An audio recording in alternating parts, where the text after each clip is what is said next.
Da Fresh Morning. Da Fresh Morning.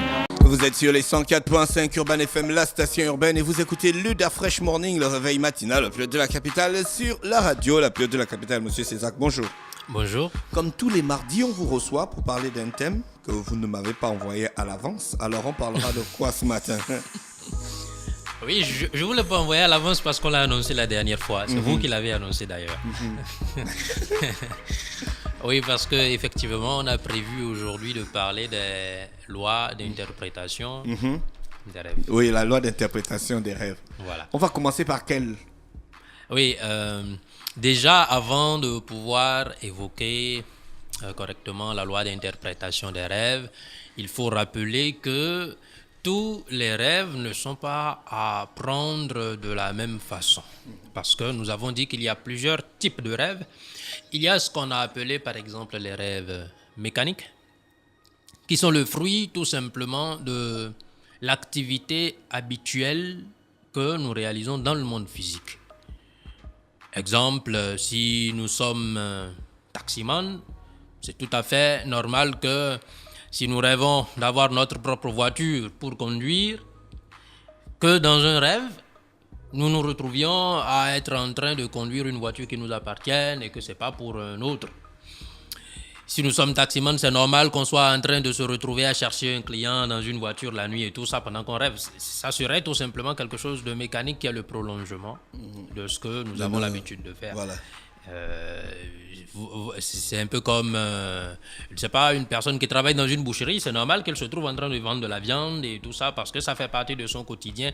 Et malheureusement, les rêves mécaniques sont des rêves qui, entre griffes, ça, c'est comme si on perdait un peu de temps pendant qu'on rêve. On perd du temps. C'est-à-dire que le rêve, c'est un moment où on aurait pu faire d'autres choses. On aurait pu avoir des informations qui sont beaucoup plus profondes et importantes pour notre vie, tant physique que spirituelle. C'est pour ça que nous disons qu'il est nécessaire de faire l'effort d'amoindrir les rêves de type mécanique pour aller dans ce qu'on va appeler des rêves de type symbolique ou des rêves de type prophétique ou prémonitoire. Les rêves de type symbolique, ça va être souvent des rêves qui nous apportent des informations, mais c'est des informations qui sont justes, mais seulement ils nous sont apportés de façon symbolique. On voit beaucoup de symboles. C'est d'ailleurs ça qui fait que les rêves sont difficiles à décrypter puisque le langage qui est utilisé dans les rêves est un langage de type symbolique. Ce n'est pas quelque chose... Comment on peut voir des choses avec les yeux fermés? Bon, ça c'est tout à fait normal parce que ce n'est pas les yeux physiques, c'est pas avec ça qu'on voit. Ce n'est pas le corps physique qui vit le phénomène du rêve. Si vous voulez, on devrait rappeler donc un peu qu'on a dit la dernière fois que le rêve, c'est une expérience psychique qui est vécue pendant qu'on dort, mais cette expérience est possible seulement lorsque ce qu'on appelle la partie astrale ou psychique de l'être humain s'est séparée de la partie physique. Nous le répétons, on peut le croire ou ne pas le croire, l'homme n'est pas que physique. On n'a pas que le corps physique. Si on n'avait que le corps physique, quand on dort, on serait comme un bois mort. Et puis, il n'y a rien qui s'ensuit. Est-ce qu'il y a des techniques pour empêcher que nos pulsions et puis nos souhaits ou nos émotions soient reproduits dans des rêves et qu'on ne reste que la partie où on a l'esprit qui va chercher des choses qui peuvent lui donner des signes ou des informations pour mieux avancer dans l'avenir? Oui, bien sûr. Il suffit de s'habituer à ne pas vivre de façon mécanique. Ça va vous sembler bizarre, mais bon, moi je tire beaucoup mes expériences du cinéma, parce que je considère que même si c'est de la fiction, c'est des êtres humains doués d'intelligence, de raison et d'émotion qui font le cinéma, qui écrivent des films, donc c'est des expériences réelles ou ressenties. Donc il y a un peu une partie de réalité pour moi, ça c'est mon cas personnel. Et puis j'ai remarqué que ces derniers temps, il y a beaucoup de films là que je regarde où les gens meurent et ils reviennent à la vie. Ils meurent, ils reviennent à la vie, après ils règlent un problème. Par exemple, Tom Cruise, le film où ils vont combattre contre des extraterrestres? Des trucs bizarres qui bouffent l'énergie. Et sur Netflix, Poupée russe. Et le film que j'ai regardé hier, que toi aussi tu avais déjà regardé. Tu vois, c'est on a l'impression que Ils meurent, ils vivent des expériences. Ils meurent, ils vivent des expériences. Ça, c'est la réincarnation, ça. Et ils règlent les problèmes. Parce qu'à chaque fois qu'ils meurent, c'est la même chose qui arrive. Et je me suis dit, qu'est-ce que c'est pas un peu la vie qu'on vit? Le matin, on se lève, on va au travail. Le soir, on dort. Et on se réveille au même endroit où on a dormi la veille. Et on recommence au fur et à mesure, chaque jour, sans s'en rendre compte réellement que chaque jour, c'est une expérience de vie qui doit nous permettre de comprendre où on va et que le rêve doit être quelque chose qui nous oriente. Est-ce que c'est pas ça? Nous espérons que chacun réussira à éveiller sa conscience pour savoir ce que c'est que la vie. La vie, c'est une tragédie qu'on ne l'a pas compris. Tout ce que vous avez dit, même si c'est beaucoup de pensées comme cela que vous avez émises, mais c'est pourtant il y a beaucoup de vérité là-dedans. Nous espérons seulement que chacun prendra la décision d'essayer d'arrêter de regarder la vie comme on a l'habitude de la regarder, mais d'éveiller sa conscience. C'est fondamental d'arriver à cette chose. Il faut lutter pour y arriver, pour commencer à comprendre ce que c'est que la vie. La vie ne s'arrête pas que à nos attitudes ou à nos habitudes mécaniques, à ce qu'on fait, son travail, son épouse, ses enfants, sa voiture, sa maison. La vie ne s'arrête pas à ça. Beaucoup de personnes pourraient sortir de la confusion s'ils savaient profiter de leurs rêves. La plupart des doutes que nous avons, on pourrait les éliminer si on savait profiter des rêves. Parce que le rêve est un moment où, on a dit, vous avez utilisé le terme esprit, je vais le dire comme cela, on ne peut pas utiliser trop les termes techniques. Oui, cet esprit sort de ce corps, mais rentre dans une dimension de la nature où le passé et le futur fraternisent. Pourquoi on ne peut pas faire ça quand on ne dort pas? Parce que ça est possible seulement quand le corps est totalement détendu et relaxé. C'est ce qu'il avait dit la dernière fois. Que moi, je veux lorsqu'on sortir s'endort, vampire. on commence à s'endormir quand Oui. tous les muscles sont relâchés, C'est quand comme on ça. fait rien, que voilà. Moi, je vais sortir. C'est pour cela que vous voyez que aller vers la maîtrise Tu vas de t'écouter, soi-même, tu vas voir. aller vers la maîtrise de soi-même, c'est une chose qui nécessite qu'on soit le plus calme, détendu possible. Monsieur Césac, si on arrive à réellement expérimenter cette partie de l'homme, est-ce qu'on ne craint pas de rester enfermé là-bas à cause du plaisir que ça nous procure? Parce qu'il y a des gens qui vivent dans les rêves, hein? Regardez. Oh non, j'ai rêvé. Oh non, j'ai vu ça en rêve. Ah, tout, il a vu en rêve. Il gère tous les problèmes avec le rêve. Il s'agit... Toi, tu n'as jamais fait un rêve où tu as le truc que tu voulais. Genre, tu gagnes, je sais pas combien de milliards, et puis quand tu te réveilles, tu as envie de massacrer la personne qu'il fallait me laisser finir. Le seul rêve que j'ai fait dans ce sens-là, c'était quand j'étais petit. Tu vois, j'aimais trop Astro, le petit robot. Et un jour, je me suis trouvé dans mes rêves, j'étais comme Astro, le petit robot. Je volais sérieusement autour de la baraque. Et puis, mais tu vois, Astro, le petit robot, ses yeux, c'était comme les phares, tu vois. Et puis, mes yeux étaient comme ça. Et je me rappelle de ça, j'avais peut-être genre 8 ans. Je me rappelle de ça comme si c'était hier. Tu t'es sorti en vampire. Bien sûr que plusieurs personnes... Vous voyez par exemple là, vous parlez du fait de voler dans les rêves. Ça arrive à beaucoup. Et il y en a d'ailleurs beaucoup qui ont peur de le dire parce que, on va dire d'eux qu'ils sont en train de faire quelque chose de sorcier. Mais c'est tout à fait normal. Vous voyez, ne pas connaître les choses, l'ignorance, c'est terrible. Voler dans le monde des rêves est tout à fait normal parce que dans le monde des rêves, il n'existe pas la loi de la gravité. C'est la 4e dimension. La loi de la gravité n'existe pas. Vous lancez ce micro, il n'est pas obligé de revenir. Vous pouvez voler, Et ça, c'est tout à fait normal. Ce n'est pas une question qui est extraordinaire. Bien sûr, excusez-moi de parler comme cela, mais il y en a qui font commerce de ça, en disant que c'est de la sorcellerie, tu as un esprit de quoi, je vais te chasser ça. Non. Ça n'a rien de bizarre, c'est tout à fait normal de voler dans le monde des rêves. Le monde des rêves est un monde qui... Vous voyez par exemple dans le conte des 1001 nuits, Aladdin et sa lampe, le génie de sa lampe et tout ça. Le tapis volant. Le tapis volant, voilà.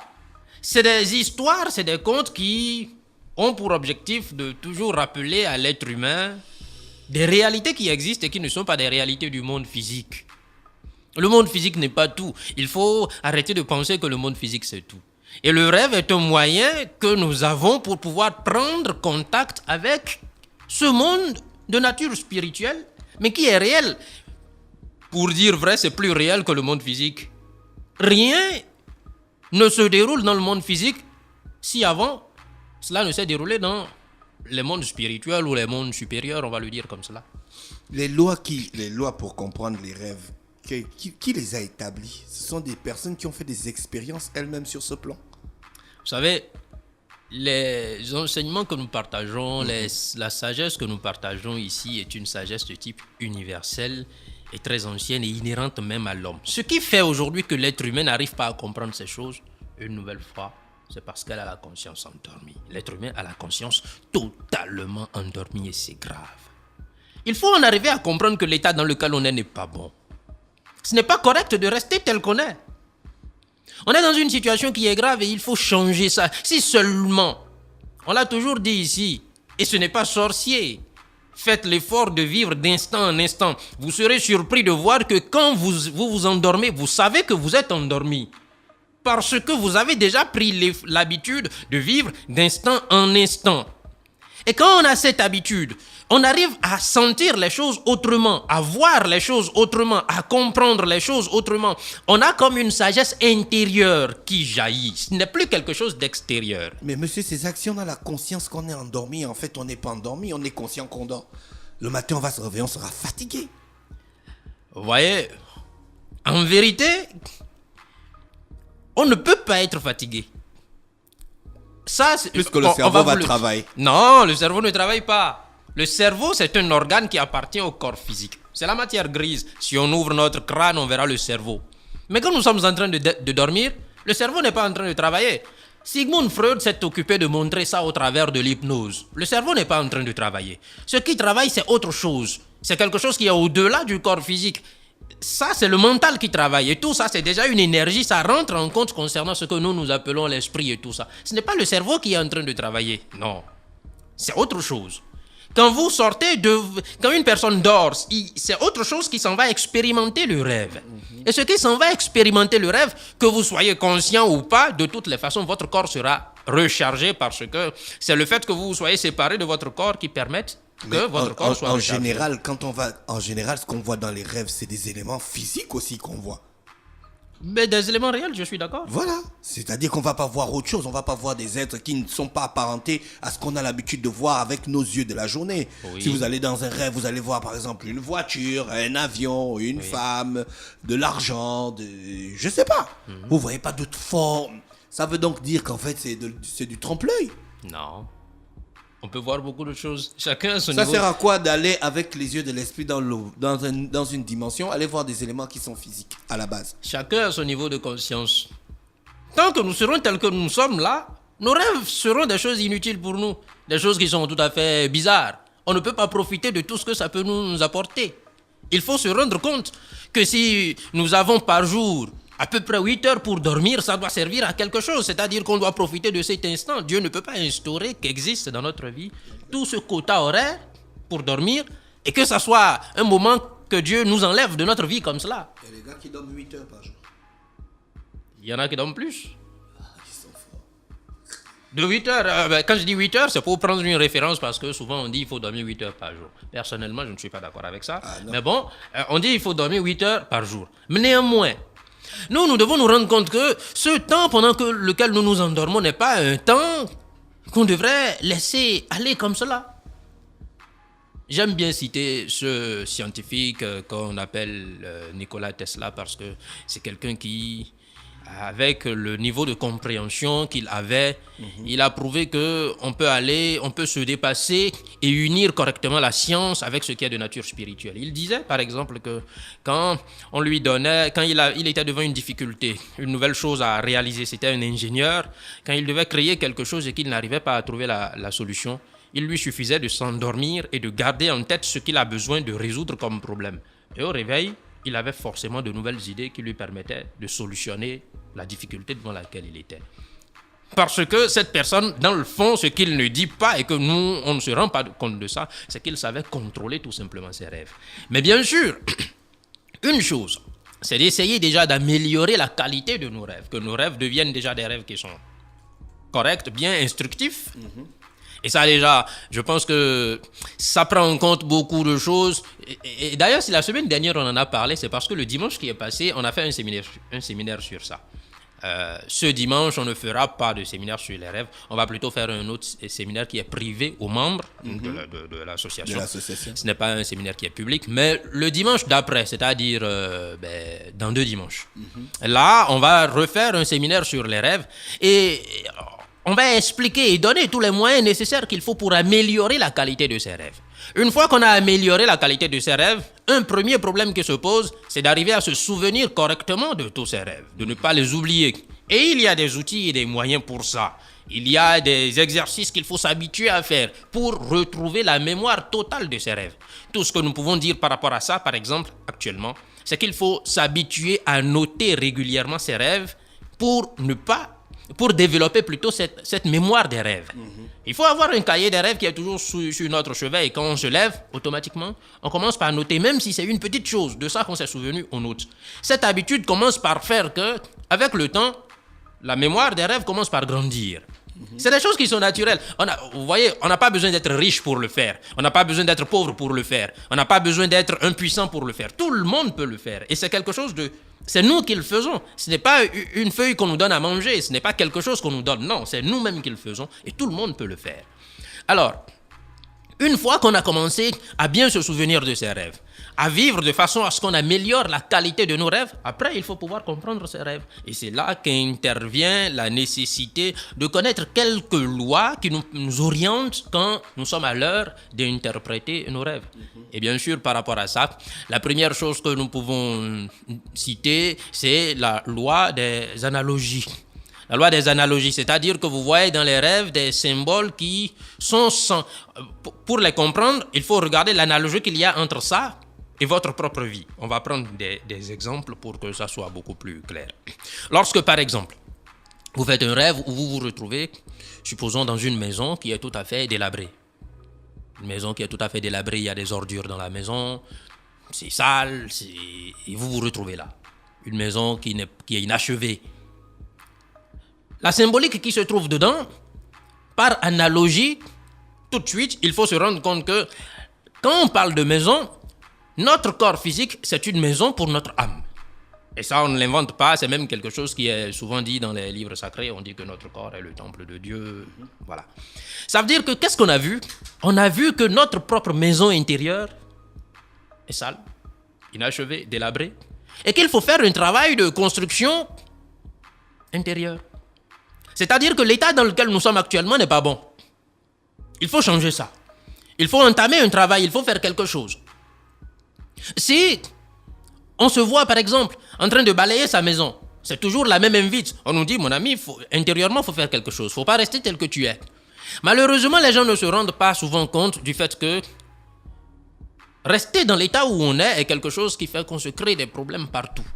Et améliorer un peu son état intérieur permet d'améliorer aussi sa vie extérieure. On peut vous l'assurer. Vous réussirez dans votre vie matériellement si vous commencez à vous transformer intérieurement et à changer intérieurement. Vous pouvez sortir de votre village. Vous allez vous retrouver avec des relations que vous-même vous n'imaginez pas. Parce que votre intérieur a changé et que vous arrivez maintenant à vous mettre en affinité avec d'autres types de personnes. Vous pouvez naître d'une famille d'alcooliques, vous êtes dans les bas quartiers, il n'y a rien qui marche pour vous, vous n'avez pas le travail, tout ça. Mais il suffit de changer intérieurement pour que vous ayez de nouveaux horizons qui s'ouvrent pour vous. Sinon, vous allez toujours tourner dans le même cercle. Et il ne faut pas l'oublier, nous l'avons dit une fois ici. Ceux qui s'assemblent, c'est des gens qui se ressemblent. Si vous restez tel que vous êtes, vous aurez toujours les mêmes amis, les mêmes problèmes, les mêmes difficultés. Et si vous voulez les changer, il faut chercher à changer vous aussi. Il ne faut pas attendre que ce soit les autres qui changent et qui viennent changer votre situation. C'est à vous de commencer par changer pour que votre propre situation change. Et bien sûr, cette information, si on nous la donne au travers d'un rêve, ce n'est pas quelque chose qu'il faut banaliser. Parce qu'il y a quelque chose qui a envie qu'on s'améliore. La vie d'un être humain n'est pas de demeurer si inutile ou faible, incapable de comprendre les choses, incapable de comprendre les informations qu'on nous donne. Non, la vie d'un être humain, ce n'est pas ça. On est des êtres humains, on n'est pas des animaux. Généralement, quand on parle de ces choses, beaucoup de gens se disent que ça, c'est quelque chose, c'est la loge, c'est bizarre, c'est réservé à une catégorie de personnes. Ce n'est pas réservé à une catégorie de personnes. On a beaucoup d'étudiants chez nous qui sont, quand je dis des étudiants, des personnes qui étudient avec nous, mais c'est des élèves, c'est des enfants, quand je dis des enfants, des personnes qui, je dois préciser quelque chose. Quand il s'agit de personnes qui sont tout à fait des élèves de 12 ans, 15 ans, forcément, ils doivent avoir l'accord ou accompagnés par leurs parents parce que nous, on n'a pas envie de se retrouver dans des situations qui ne sont pas intéressantes. Mais sinon, un enfant, une personne simple de tout type, c'est une personne qui peut bien comprendre ces choses et s'améliorer, se transformer. Alors bien sûr, les rêves vont nous apporter des informations. Et cet exemple qu'on vient de prendre nous permet de voir que il suffit de faire une petite analogie pour savoir ce qu'on est en train de nous dire. Et si par exemple on se retrouvait en train de balayer la voie publique, c'est la voie publique, ça appartient à tout le monde. Ça voudrait plutôt dire qu'on nous invite à faire œuvre de charité. Faire quelque chose, c'est pas pour nous, mais il faut faire ça pour autrui. Et bien souvent, si on fait attention, on va vivre ce genre de rêve dans un moment où soit on est déjà dans des difficultés, ou soit en fait il y a des difficultés qui commencent à se préparer pour nous. Et on est en train de nous dire, commence par faire des œuvres de charité pour éviter de tomber dans une situation qui est très grave. Nous étant complètement endormis, je dis endormis, ce n'est pas qu'on est en train de dormir dans notre lit, on a notre conscience qui n'est pas active, on n'arrive pas à capter ces informations, on n'y comprend rien, et après, la situation difficile se pose et on est obligé de supporter, alors qu'on nous a informé de ça. Merci, Monsieur César qui est avec nous aujourd'hui, ce matin, sur les 104.5. Donc, vous dites que la semaine prochaine, le dimanche, c'est atelier restreint. Oui, ce dimanche, c'est un atelier qui est spécialement pour les membres de l'association. Dimanche, attendez que je regarde le calendrier. Dimanche 17, atelier restreint. Et dimanche 24, atelier ouvert sur les rêves. Exact. On sera là, Monsieur César, qu'on va venir. Vous êtes situé où? Derrière la mairie du haut de Guégué. Merci. Restez connectés sur les 104.5 Urban FM, la station urbaine. That fresh morning.